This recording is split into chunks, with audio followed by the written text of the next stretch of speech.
Watch घड़ी मिला लीजिए अब से ठीक 5 मिनट के अंदर। आज की सबसे बड़ा कमिंग अप यहां पर मैं दिखा रहा हूं। भारत को न्यूक्लियर हमले की धमकी दी गई है।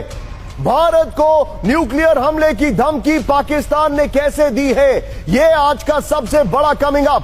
पाकिस्तान की न्यूक्लियर धमकी, बड़ा डर लग रहा है ये, बट नेवरदलेस ये देखिए पाकिस्तान की न्यूक्लियर धमकी अब से ठीक 5 मिनट के अंदर मैं आपको दिखा रहा हूं। लेकिन कुड़ी हवा इंडिया मीडिया ने यार अपनी आवाम की तरह छड़ी होंगे।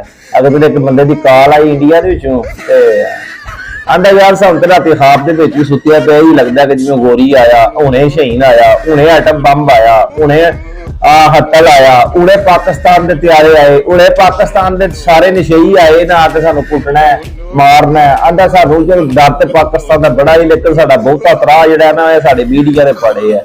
बाकी मीडिया का इंडिया का ना हो, यकीन करो हो सकता इंडिया जंग वास्ते आ ही जाए।